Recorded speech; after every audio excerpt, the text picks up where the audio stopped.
ప్రస్తుతం అమలవుతున్న రిజర్వేషన్ విధానంలో బీసీ కులాల్లో కొందరికి న్యాయం జరుగుతుందని, అన్ని కులాలకు న్యాయం జరిగే విధంగా బీసీ డెడికేషన్ కమిషన్ కృషి చేయాలని ఎమ్మెల్యే రాష్ట్ర ప్రభుత్వ విప్ బొలిశెట్టి శ్రీనివాస్ అన్నారు. పశ్చిమ గోదావరి జిల్లా తాడేపల్లిగూడెం పురపాలక సంఘ కార్యాలయంలో బీసీ డెడికేషన్ కమిషన్ సమావేశం జరిగింది. ఈ సందర్భంగా ఎమ్మెల్యే మాట్లాడుతూ రాజ్యాంగంలో రిజర్వేషన్ కల్పించి దశాబ్దాలు గడిచిన ద్వారా ఆయా వర్గాలకు చెందిన ప్రజలకు నిజంగా న్యాయం జరుగుతుందో లేదో ఆలోచించారన్నారు. అన్ని కులాల్లోనూ పేద ప్రజలు ఉన్నారని వారికి న్యాయం చేసే విధంగా ప్రభుత్వం ఆలోచించారన్నారు. ఎస్సీ, ఎస్టీ, బీసీ వర్గాల్లో కూడా ధనవంతులకే రిజర్వేషన్ ఫలాలు అందడం సరికాదన్నారు. ఈ అంశంపై డెడికేషన్ కమిషన్ సమగ్ర అధ్యయనం చేసి అన్ని కులాలకు సమాన న్యాయం జరిగే విధంగా ప్రభుత్వానికి నివేదిక ఇవ్వాలని అన్నారు.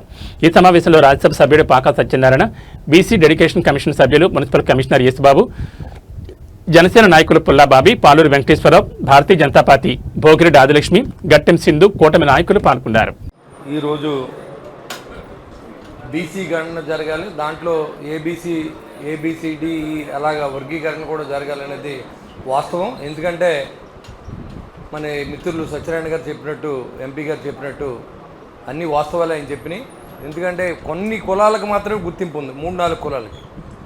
చాలామంది 56 కులాలు 60 కులాలు దగ్గరగా ఉన్నటువంటి బీసీలకి మేము మీకు ఇచ్చామని చెప్పడానికి ఆ ఊళ్ళో ఉన్న 2-3 కులాలకి ఇచ్చి ఉన్న కులాలు ఎవరికి కూడా ఎక్కడా కూడా రాజకీయ ప్రాధాన్యత లేదు. అదేవిధంగా ఉద్యోగాల్లో కూడా ఎలాంటి అవకాశం రావట్లేదు, దాంట్లో ఎలాంటి సందేహం లేదు. ఇలాంటి సమయంలో మరి ఎలక్షన్లు రాబోతూ ఉన్నాయి. మరి దీన్ని ఇంకా కొంచెం ముందు వెళ్తే బాగుండేదేమో. ఈ బీసీ గణని వర్గీకరణ చేసుకుని ఉంటే కొంచెం ఇంకా ఇప్పుడే అవకాశం కల్పించగలిగి ఉన్ను. మరి ఇంకా 2-3 నెలల్లో ఎలక్షన్ పెట్టుకొని ఇది ఎంతవరకు పాసిబిలిటీ నాకు తెలియదు, కానీ వాస్తవానికైతే ఈ బీసీ గణనలో వర్గీకరణ జరగవలసిన అవసరం ఉంది. ఎందుకంటే చాలామంది చాలా హీనంగా ఉన్నారు. బీసీలకి ఏం న్యాయం జరగట్లేదు అనేది మాట వాస్తవం. ఎందుకంటే రిజర్వేషన్స్ ఉన్నాయి కానీ ఎవరికి ఉద్యోగాలు లేవు, ప్రభుత్వ ఉద్యోగాలు లేవు, ఆ ప్రభుత్వ కోటాలు ఉద్యోగాలు వచ్చి లేవు, బయట కూడా ఉద్యోగాలు లేవు. ఎవరు కొల వృత్తులు ఇంకా కొనసాగిస్తున్న అవసరం ఈ రోజుల్లో కూడా కనపడుతూ ఉంది. కాబట్టి ఈ ఏదైతే మీరు ఉద్యోగ అవకాశాల్లో కానీ రాజకీయ ప్రాధాన్యతలో కానీ ఈ వర్గీకరణ చేసినట్టయితే అన్ని బీసీ కులాలకే న్యాయం జరుగుతుంది అనేది వాస్తవంగా నేను భావిస్తూ ఉన్నాను.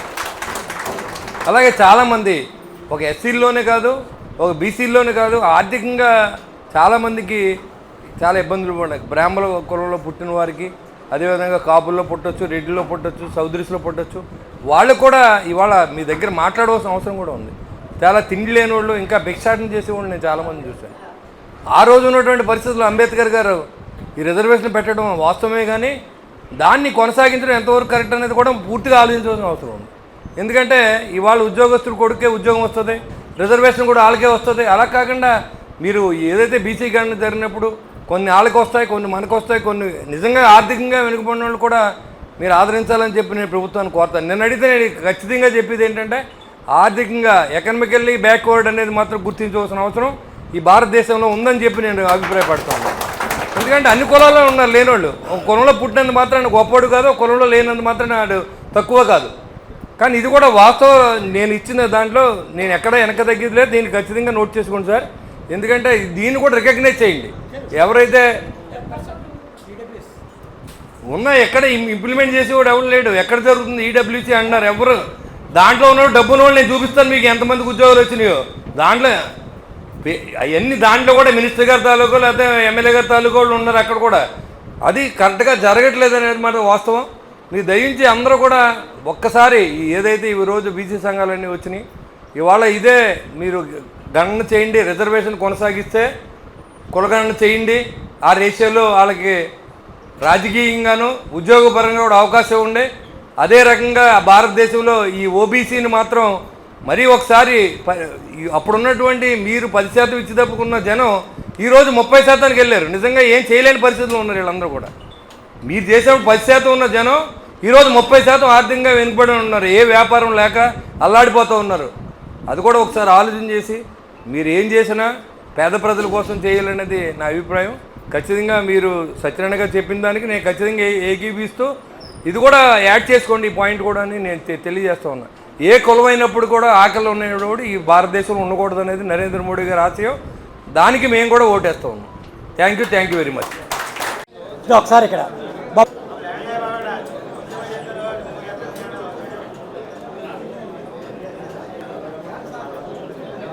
ఆంధ్రప్రదేశ్ రాష్ట్ర ప్రభుత్వం, దయచేసి ఒకసారి ఆంధ్రప్రదేశ్ రాష్ట్ర ప్రభుత్వం వెనుకబడిన తరగతులకు సంబంధించినటువంటి స్థానిక సంస్థల్లో ప్రాతినిధ్యం వహించేటటువంటి సందర్భంలో ఉన్నటువంటి అసమానతలన్నీ కూడా తొలగించి ఒక పారదర్శకతతో కూడుకున్నటువంటి సామాజిక న్యాయం చేసే నిమిత్తం ఈరోజు డెడికేటెడ్ కమిషన్ ఒకటి ఏర్పాటు చేసి మరి సీనియర్ ఐఏఎస్ ఆఫీసర్ గారు మిశ్రా గారి నేతృత్వంలో ఈరోజు మన జిల్లాకు వారు రావడం జరిగింది.